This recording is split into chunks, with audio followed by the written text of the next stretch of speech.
उत्पत्ति 1 से 12, 14 से 31। एक आदि में परमेश्वर ने आकाश और पृथ्वी की सृष्टि की। दो और पृथ्वी बेडौल और सुनसान पड़ी थी और गहरे जल के ऊपर अंधियारा था तथा परमेश्वर का आत्मा जल के ऊपर मंडलाता था। 3 तब परमेश्वर ने कहा, उजियाला हो, तो उजियाला हो गया। 4 और परमेश्वर ने उजियाले को देखा कि अच्छा है, और परमेश्वर ने उजियाले को अंधियारे से अलग किया। 5 और परमेश्वर ने उजियाले को दिन और अंधियारे को रात कहा, तथा सांझ हुई फिर भोर हुआ। इस प्रकार पहला दिन हो गया। फिर परमेश्वर ने कहा, जल के बीच एक ऐसा अंतर हो कि जल 2 भाग हो जाए। 7 तब परमेश्वर ने एक अंतर करके उसके नीचे के जल और उसके ऊपर के जल को अलग अलग किया, और वैसा ही हो गया। 8 और परमेश्वर ने उस अंतर को आकाश कहा, तथा सांझ हुई फिर भोर हुआ। इस प्रकार दूसरा दिन हो गया। न फिर परमेश्वर ने कहा, आकाश के नीचे का जल एक स्थान में इकट्ठा हो जाए और सूखी भूमि दिखाई दे, और वैसा ही हो गया। 10 और परमेश्वर ने सूखी भूमि को पृथ्वी कहा, तथा जो जल इकट्ठा हुआ उसको उसने समुद्र कहा, और परमेश्वर ने देखा कि अच्छा है। 11 फिर परमेश्वर ने कहा, पृथ्वी से हरी घास तथा बीज वाले छोटे छोटे पेड़ और फलदायी वृक्ष भी, जिनके बीज उन्हीं में एक एक की जाति के अनुसार होते हैं, पृथ्वी पर उगें, और वैसा ही हो गया। 12 तो पृथ्वी से हरी घास और छोटे छोटे पेड़, जिनमें अपनी अपनी जाति के अनुसार बीज होता है, और फलदायी वृक्ष, जिनके बीज एक एक की जाति के अनुसार उन्हीं में होते हैं, होंगे। और परमेश्वर ने देखा कि अच्छा है। फिर परमेश्वर ने कहा, दिन को रात से अलग करने के लिए आकाश के अंतर में ज्योतियां हों, और वे चिन्हों और नियत समयों और दिनों और वर्षों के कारण हों। 15 और वे ज्योतियां आकाश के अंतर में पृथ्वी पर प्रकाश देने वाली भी ठहरें, और वैसा ही हो गया। 16 तब परमेश्वर ने 2 बड़ी ज्योतियां बनाई।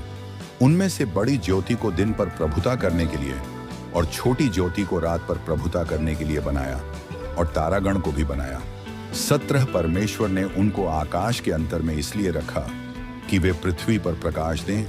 18 था दिन और रात पर प्रभुता करें, और उजियाले को अंधियारे से अलग करें, और परमेश्वर ने देखा कि अच्छा है। 19 था सांझ हुई फिर भोर हुआ। इस प्रकार चौथा दिन हो गया। 20 फिर परमेश्वर ने कहा, जल जीवित प्राणियों से बहुत ही भर जाए, और पक्षी पृथ्वी के ऊपर आकाश के अंतर में उड़े।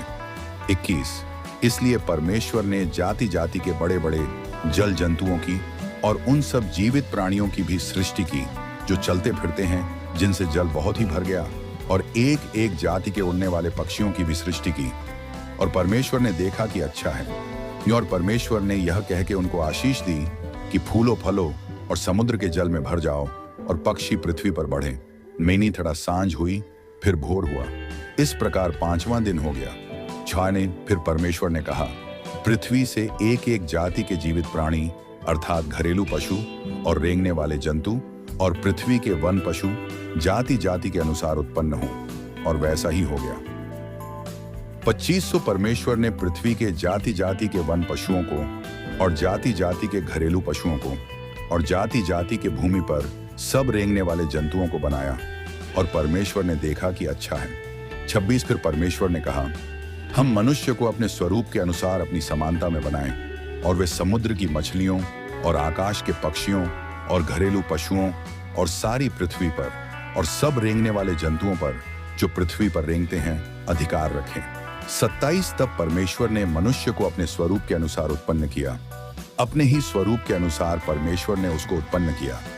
नर और नारी करके उसने मनुष्यों की सृष्टि की। 28 और परमेश्वर ने उनको आशीष दी और उनसे कहा, फूलो फलो और पृथ्वी में भर जाओ, और उसको अपने वश में कर लो, और समुद्र की मछलियों तथा आकाश के पक्षियों और पृथ्वी पर रेंगने वाले सब जंतुओं पर अधिकार रखो। रहस्यात्मक से कहा, सुनो, जितने बीज वाले छोटे छोटे पेड़ सारी पृथ्वी के ऊपर हैं, और जितने वृक्षों में बीज वाले फल होते हैं, वे सब मैंने तुमको दिए हैं, वे तुम्हारे भोजन के लिए हैं। 30 और जितने पृथ्वी के पशु और आकाश के पक्षी और पृथ्वी पर रेंगने वाले जंतु हैं, जिनमें जीवन के प्राण हैं, उन सब के खाने के लिए मैंने सब हरे हरे छोटे पेड़ दिए हैं, और वैसा ही हो गया। 31 तब परमेश्वर ने जो कुछ बनाया था सबको देखा, तो क्या देखा कि वह बहुत ही अच्छा है। तथा सांझ हुई, फिर भोर हुआ। इस प्रकार 6वां दिन हो गया। शेमस दोननींदियम नेरियामेन